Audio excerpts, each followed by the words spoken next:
문제를 자백함으로 하나님과 바른 사귐을 가질 수 있기를 기도합니다. 하나님과의 사랑의 관계성에 기초하여 마음으로 품기 어려운 동역자도 품고 사랑하는 사랑의 공동체를 이루어갈 수 있기를 기도합니다. 그러면 연약하여 끊임없이 죄를 범할 수밖에 없는 우리가 어떻게 빛 가운데 행하며 형제를 사랑할 수 있습니까?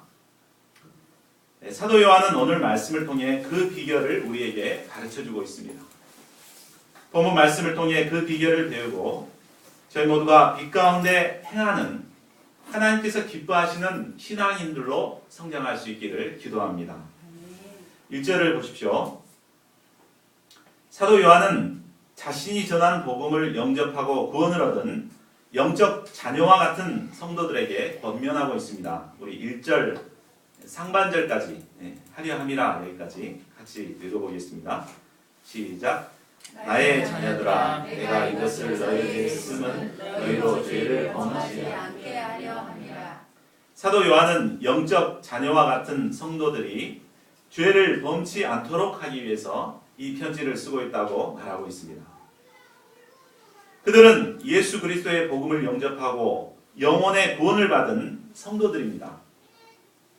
그러나 죄악된 세상에서 연약한 육신을 입고 살아가기 때문에 언제든지 죄를 범할 가능성이 있는 자들이었습니다.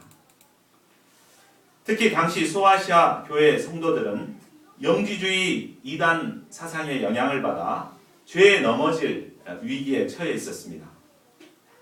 사도 요한은 먼저 그들이 언제든지 죄에 넘어질 위험에 처해 있다는 사실을 깨닫도록 돕고 있습니다. 지난 시간 우리는 하나님의 본체이신 예수님께서 이 땅에 성육신하신 이유가 바로 사귐을 갖도록 하기 위함이라는 것을 배웠습니다. 그런데 우리의 사귐에 가장 큰 방해가 되는 요소는 바로 죄 문제입니다. 죄를 범하게 되면 하나님과의 사귐도 끊어지게 되고 또 성도들 간의 사귐도 끊어지게 됩니다. 뿐만 아니라 범죄한 자신도 절망하고 결국은 어둠 가운데 거할 수밖에 없습니다. 죄는 이처럼 모든 관계성을 깨트리고 우리를 어둠 가운데로 몰고 갑니다. 그러면 이처럼 심각한 죄를 범하지 않기 위해서 우리가 알아야 할 것이 무엇입니까? 1절 하반절도 같이 읽어보겠습니다. 만일 여기서부터 시작. 만일 누가 죄를 범하여도 아버지 앞에서 우리에게 대언자가 있으니 곧 의로우신 예수 그리스도시라. 우리는 이미 영혼의 구원을 받았지만 불의한 세상에서 연약한 육신의 몸을 입고 살아가기 때문에 죄를 안 지을 수가 없습니다. 그러나 이런 우리가 알아야 할 것은 심판장이신 하나님 앞에서 우리를 대언해 주실 대언자, 곧 변호사가 있다는 것입니다. 우리가 죄를 짓게 되면 원수 마귀 사탄은 우리의 약점을 물고 늘어지며 정죄하고 고소합니다. 너 가진 놈이 무슨 놈의 목자냐? 목자 때려쳐라. 너처럼 냄새나는 죄인을 하나님께서 사랑할 것 같냐? 이렇게 우리를 송사합니다. 이때 예수님께서는 마치 변호인에 나오는 송강호처럼 우리를 변호해 주실 것입니다. 그런데 변호인 다 보셨나요? 이렇게 변호인 영화를 보면 이제 송강호가 변호를 하지만 결국 승소하지 못합니다.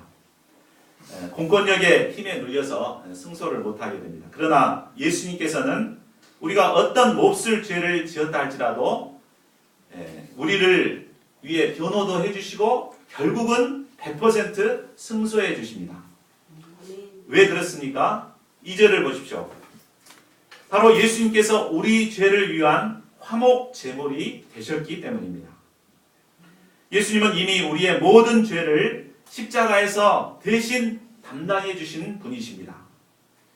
예수님께서 친히 화목 제물이 되심으로 말미암아 우리는 죄를 지었음에도 불구하고 예수님의 은혜로 하나님과 화목할 수 있게 된 것입니다. 화목제물 되신 예수님께서 친히 우리를 변호해 주십니다. 하나님께서 우리의 죄를 심판하려 하실 때 예수님께서 나서서 하나님, 이 사람의 죄는 이미 내가 십자가에서 다 담당해 줬습니다. 이렇게 하며 우리를 변호해 주십니다. 이 때문에 우리는 어떤 몹쓸 죄를 범했다 하더라도 은혜의 보좌 앞에 나아가 이 사죄의 은혜를 누릴 수 있게 되었습니다. 사도 바울도 로마서 8장 33, 34절에서 이 예수님에 대해 증거했습니다. 한번 같이 읽어볼까요? 시작. 누가 이 하나님께서 택하신 자들을 고발하리요 의롭다 하시는 이는 하나님이시니 누가 정죄하리요 죽으실 뿐 아니라 다시 살아나신 이는 그리스도 예수시니 그는 하나님 우편에 계신 자여 우리를 위하여 간구하시는 자신이라. 그렇습니다. 우리를 위해 십자가에 달려 죽으시고 부활하신 예수님께서는 하나님 우편에서 우리를 위하여 간구하고 변호하고 계십니다. 그러므로 어느 누구도 우리를 고발하거나 정죄할 수 없습니다.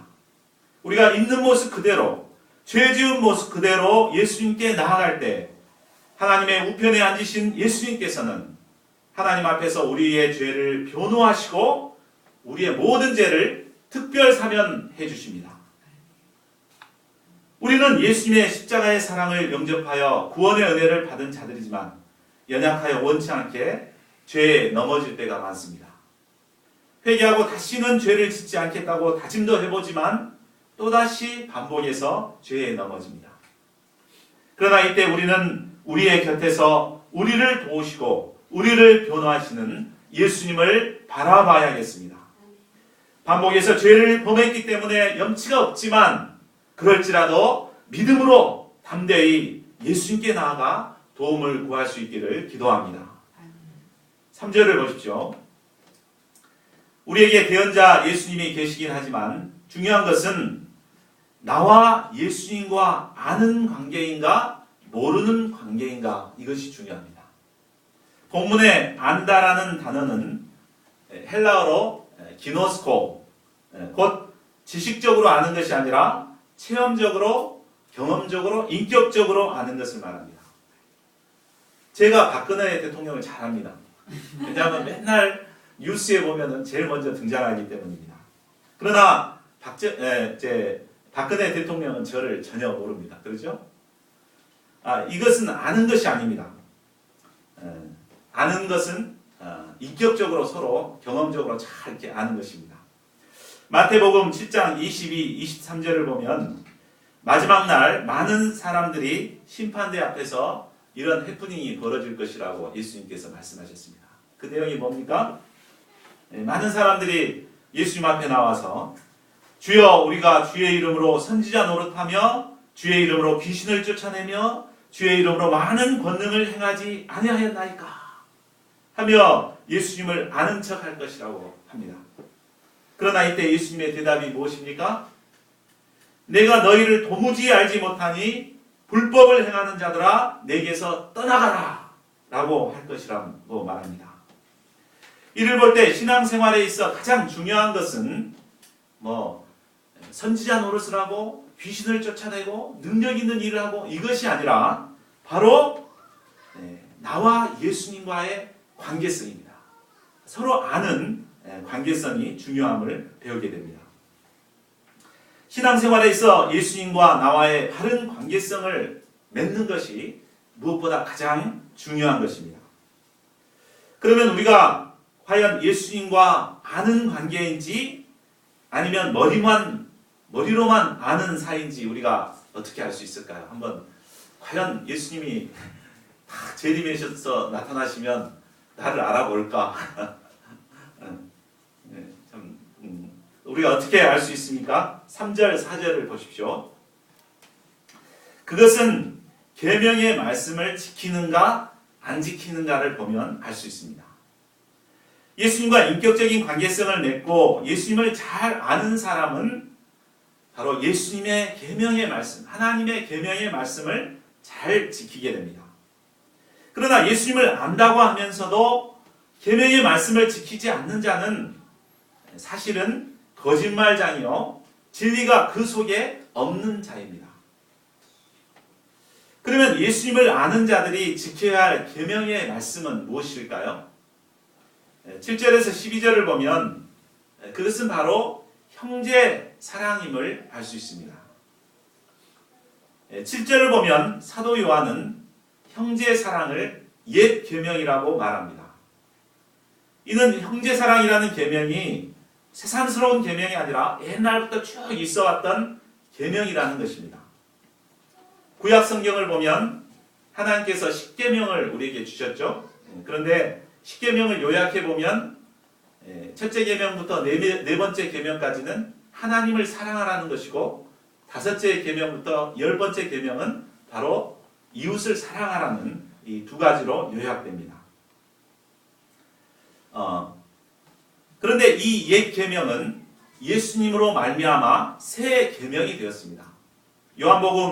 예수님께서 요한복음 13장 34절에서 말씀하셨죠. 새 계명을 너희에게 주노니 서로 사랑하라. 내가 너희를 사랑하는 것 같이 너희도 서로 사랑하라. 이런 형제 사랑의 계명을 새 계명으로 주셨습니다. 형제 사랑의 계명은 예적부터 지켜야 할 계명으로 우리에게 주신 것이지만, 현재 바로 이 시간 내가 새롭게 영접하고 감당해야 하는 새 계명이라는 뜻입니다. 그러면 우리가 형제 사랑의 계명을 과연 새 계명으로 지키고 있는가? 한번 우리를 돌아봐야겠습니다. 사도 요한은 우리가 형제 사랑의 계명을 잘 지키고 있는지 안 지키고 있는지 스스로 살펴보도록 하기 위해서 말씀하고 있습니다. 우리 9절에서 11절 말씀을 한번 읽어보면서 나는 과연 형제 사랑을 새 계명으로 이렇게 영접하고 실천하고 있는가 한번 돌아볼 수 있기를 바랍니다. 같이 읽겠습니다. 시작. 빛 가운데 있다 하면서 그 형제를 미워하는 자는 지금까지 어둠에 있는 자요. 그 형제를 사랑하는 자는 빛 가운데 거하며 자기 속에 거리낌이 없으나 그의 형제를 미워하는 자는 어둠에 있고 또 어둠에 행하며 갈 곳을 알지 못하나니 이는 그 어둠이 그의 눈을 멀게 하였습니다. 어떤 분은 자신이 빛 가운데 있다고 하면서 그 빛으로 형제를 관찰하고 판단하는 분이 있습니다. 그리고 그 형제의 문제를 정확하게 지적하고 정죄하고 판단하고 미워합니다. 사도 요한은 빛 가운데 있다고 하면서 이처럼 형제를 미워하는 것은 사실은 그가 아직도 어둠에 있다는 것을 보여주는 것이라고 말합니다. 조금이라도 형제를 미워하는 마음이 있다면 그는 어둠에 있는 자입니다. 어둠 가운데 있을 때 기쁨이 없고 괴로움을 느낍니다. 이렇듯 형제를 미워하는 마음이 우리의 마음 가운데 있다면 늘 어둠에 시달리게 됩니다. 형제 얼굴만 봐도 이렇게 분이 나고, 아니 심지어는 발자국 소리만 들어도 이렇게 어둠에 시달리게 됩니다. 미움과 분노의 용암이 솟아납니다. 그러다 미워하는 그 사람이 잘 나가거나 또 기뻐하는 웃는 모습을 보기라도 하게 되면 속이 터지고 괴롭습니다. 머리로는 축하해 줘야겠다고 생각하지만 얼굴은 굳어지고 돌아서면 그의 문제를 지적하며 비아냥거리게 됩니다. 11절을 보면 사도 요한은 형제를 미워할 때 어둠이 그 눈을 멀게 한다고 말합니다.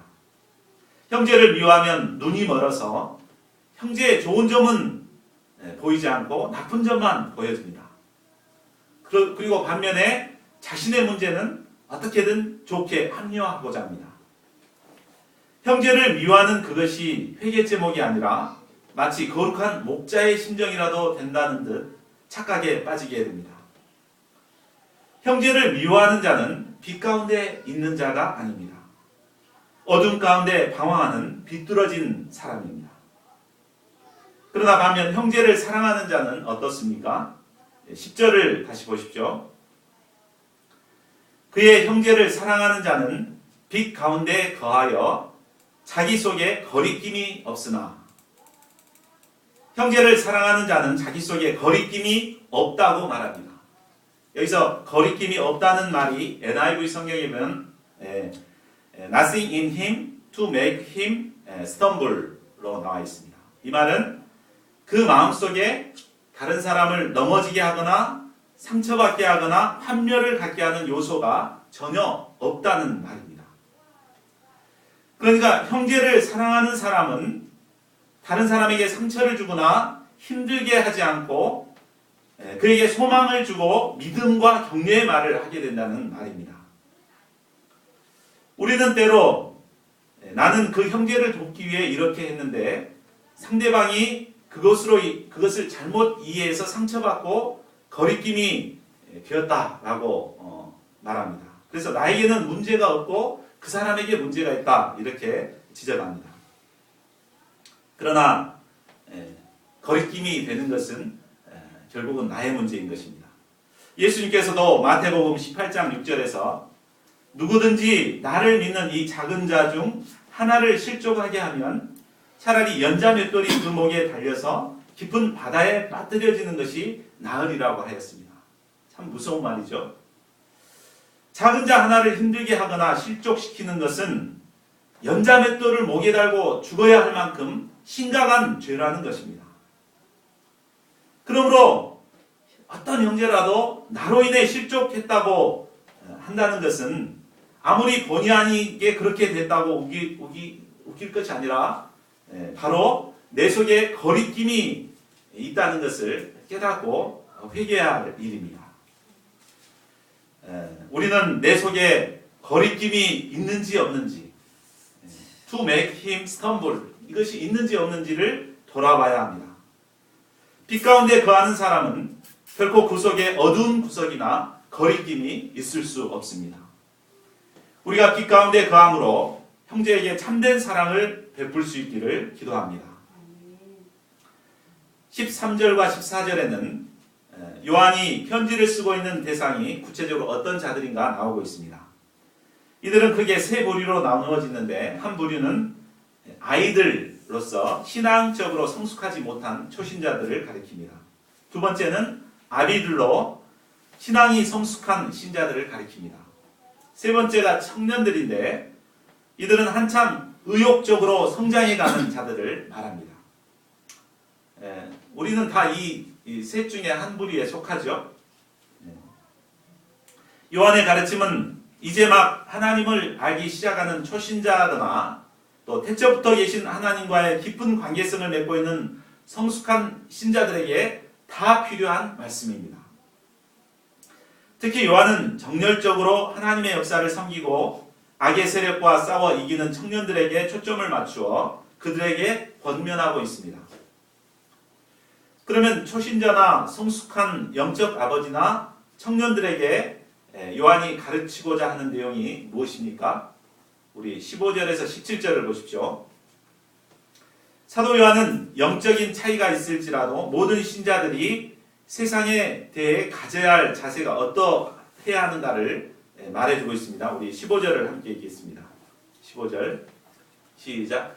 이 세상이나 세상에 있는 것을 사랑하지 않으나 누구든지 세상을 사랑하면 아버지의 사랑이 그 안에 있지 않느니.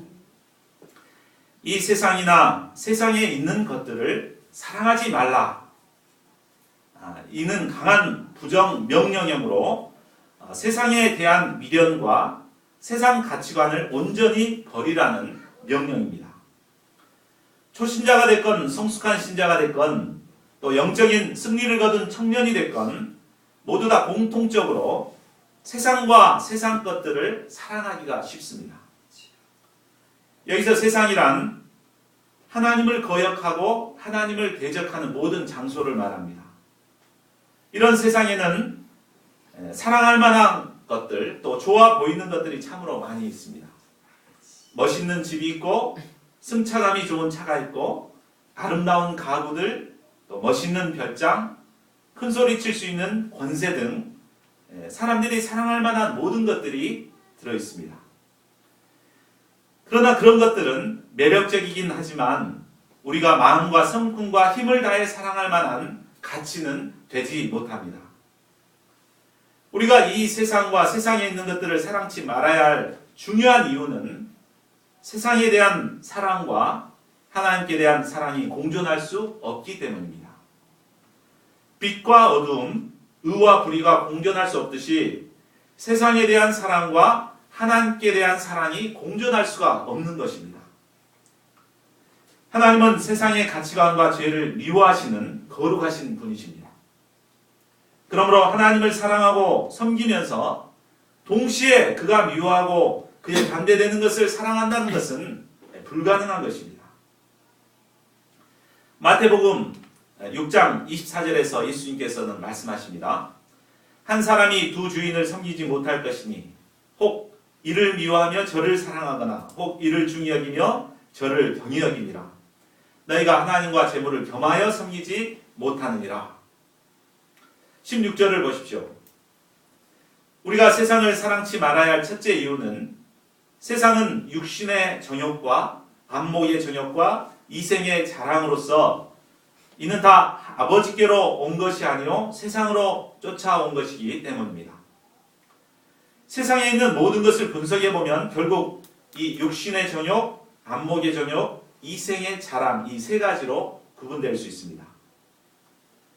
육신의 정욕이란 인간의 육신적 본성에서 생겨나는 죄악된 욕심을 말합니다. 이는 감각에 지배되는 삶을 말하기도 합니다. 음식을 절제하지 못하는 탐심, 사치에 빠진 낭비, 정욕으로 인한 쾌락의 노예, 탐심에 기초한 이기적인 삶 등을 말합니다. 육신의 정욕에 사로잡히게 되면 영적인 소원이 사라지게 됩니다. 반면 영적인 소원이 충만하게 되면 이런 육신의 소욕은 자연스럽게 물러가게 됩니다. 육신의 소욕과 영적인 소원은 서로 적대 관계에 있기 때문입니다. 안목의 정욕이란 눈으로 짓는 모든 죄를 말합니다. 우리는 마땅히 볼 것을 봐야지 못 볼 것을 보면 결국은 죄를 범하게 되고 패가망신하게 됩니다. 이생의 자랑이란 자기 영광을 드러내고자 하는 야망과 명예심과 허영심을 말합니다. 우리가 같은 일을 하더라도 어떤 동기와 목적을 가지고 하느냐에 따라서 완전히 달라집니다. 만일 하나님의 이름을 높이고 하나님을 섬기고 그 영광을 드러내고자 하는 동기를 가지고 한다면 하나님께서는 그 일을 축복해 주실 것입니다. 그러나 만일 그 동기가 남보다 우월해지고 또 사람들로부터 인정과 칭찬을 얻고자 하는 것이라면 겉보기에 아무리 그럴듯해 보여도 하나님 보시기에는 악한 것입니다. 이는 공부하거나 사업을 하거나 양을 치거나 자선 사업을 할 때도 다 똑같이 적용이 됩니다. 17절을 보십시오.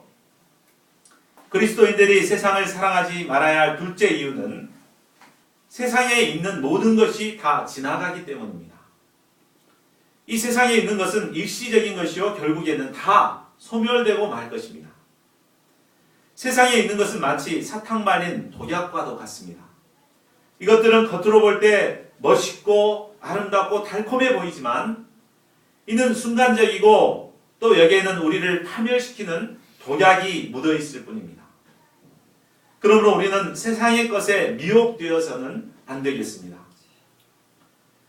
18절에서 29절은 이단에 대한 경계의 말씀입니다. 말세의 특징은 적 그리스도들이 많이 일어나는 것입니다. 이단에 속한 자들은 교회에 다니지만 근본적으로 하나님의 교회에 속하지 않았기 때문에 결국은 함께 있다가도 떠날 수밖에 없습니다. 당시 영지주의자들은 처음에는 교회의 일원으로 그들과 함께 거했습니다. 그러나 이단 사상에 빠져 결국은 교회를 떠나게 되었습니다. 그들은 교회를 떠나면서도 자신들은 하나님과 바른 사귐이 있다고 말하며 떠나는 것이 하나님의 뜻이라고 회개한 논리를 폈습니다. 그러나 자신들은 신앙생활을 잘하고 있는 것이요, 떠나는 자신들이 신앙생활을 잘하고 있는 것이요, 교회에 남은 자들은 잘못 신앙생활을 한다고 정죄하였습니다. 그동안 교회 내에서 사랑을 베풀고 섬겼던 남은 성도들에게는 큰 상처가 아닐 수 없었을 것입니다. 또한 그들이 심겨준 거짓 사상의 영향으로 인해 영적으로도 힘들었을 것입니다.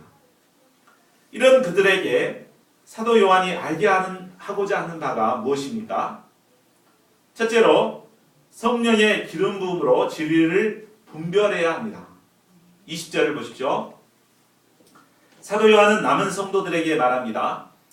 너희는 거룩하신 자에게서 기름 부음을 받고 모든 것을 아느니라. 하나님께서는 우리에게 성령의 기름 부으심을 허락하셔서 모든 것을 분별하고 알 수 있게 하셨습니다. 또한 27절에도 그의 기름 부음이 모든 것을 너희에게 가르친다고 했습니다. 우리가 자신의 생각을 내려놓고 겸손히 성령께서 하시는 말씀에 귀를 기울이면 성령께서는 무엇이 진리인지를 가르쳐 주시고 깨닫게 해주십니다. 우리는 사람의 말보다 그 안에 계신 성령께서 무엇을 가르치시는지 겸손히 귀를 기울여야 합니다. 그리할 때 우리를 미혹해 하는 사탄의 거짓말을 분별하고 진리에 거할 수 있게 됩니다. 영지주의자들은 여러 가지 그럴듯한 논리와 주장을 펼치므로 예수님께서 그리스도가 되심을 부인했습니다. 그리고 마침내 하나님 아버지와 아들 예수 그리스도까지 부인하게 되었습니다. 이단들의 특징은 처음에는 그럴듯하게 말하지만 결국에는 그리스도를 부인하고 하나님까지도 부인하게 만듭니다. 결국 이들의 정체는 오리라고 한 적 그리스도였습니다. 오늘날은 예수님의 재림의 때가 가까운 마지막 때이기 때문에 수많은 거짓 사상과 적 그리스도가 난무하는 시대입니다. 이러한 시대에 우리는 더욱 깨어서 성령의 기름 부으심으로 진리를 분별해야겠습니다. 둘째로 처음 받은 복음 진리를 지킴으로 하나님과 예수님 안에 거해야 합니다.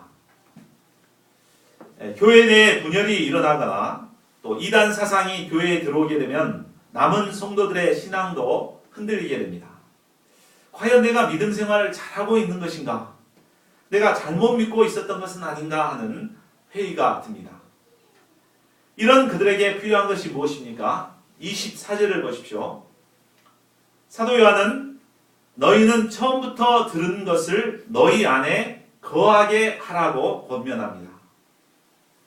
그들이 처음 받았던 복음 진리가 마음에서 떠나지 않도록 마음에 지키라고 권면합니다. 이는 복음 진리를 영접하고 구원을 받았던 때를 기억하고 초심을 잃지 말라는 말입니다. 과거 자신이 어떤 몹쓸 죄인이었는데 예수님께서 이런 나를 구원해 주셨는가? 그 구원의 은혜를 기억하고 굳게 붙들어야 합니다. 그리할 때 너희가 아들과 아버지 안에 거하게 된다고 말씀하십니다. 그러면 아들과 아버지 안에 거하는 자가 받는 축복이 무엇입니까? 우리 28절을 보십시오. 그 안에 거하는 자들은 장차 예수님께서 재림하실 때 부끄러움이 없는 자로 예수님 앞에 담대히 서게 됩니다. 온 세상이 심판을 받는 가운데에서도 그리스도 안에 있는 자들은 예수님 앞에 담대히 서서 구원의 은혜를 누리게 됩니다. 이런 축복을 누리는 저희 모두가 되어야겠습니다. 결론을 맺겠습니다. 오늘날 우리는 말세 중에 말세 지말의 어두운 시대를 살아가고 있습니다. 원수 마귀 사탄은 우리를 죄에 빠뜨려 어둠 가운데 살도록 역사하고 있습니다. 수많은 적그리스도와 이단 사상은 복음 진리를 훼손하고 교회 공동체를 파괴해가고 있습니다. 우리는 이런 시대를 분별하고 사도 요한이 가르쳐준 대로 우리의 대언자 예수님을 의지하며 믿음으로 살아야겠습니다. 예수님과의 올바른 관계성 속에서 새 계명인 형제 사랑을 실천해 가야겠습니다. 하나님께서 세우신 이 교회가 사랑이 풍성한 교회가 되기를 원하십니다. 저희 모두가 어떤 문제 많은 사람도 품고 섬김으로 거리낌이 없는 사랑의 공동체를 이루어갈 수 있기를 기도합니다. 그리할 때 주님의 사랑이 필요한 갈급한 양떼들이 이곳으로 몰려올 것입니다. 주님의 크신 사랑에 기초하여 소자 한 사람을 품고 섬기는 사랑의 역사를 이루는 한 해가 되기를 간절히 기도합니다. 요절 말씀 요한일서 2장 9절 10절을 같이 읽고 우리 함께 기도하는 시간 갖겠습니다. 2장 9절 10절 시작. 빛 가운데 있다 하면서 그의 형제를 미워하는 자는 지금까지 어두운 가운데 있나니 그의 형제를 사랑하는 자는 빛 가운데 거하여 자기 소리에 버림이니. 이 시간 통성으로 기도하고자 합니다. 지난해 우리가 빛 가운데 거한다고 하면서 형제를 사랑하지 못했던 자신의 모습들을 돌아보고 정말 새해에는 형제의 사랑을 실천하는 한 해가 되고자 결단하는 기도를 2분 동안 우리 통성으로 기도하겠습니다. 기도하겠습니다. 하나님 아버지, 지난 한 해 저에게 사랑이 없었던 것을 고백합니다. 주님, 내가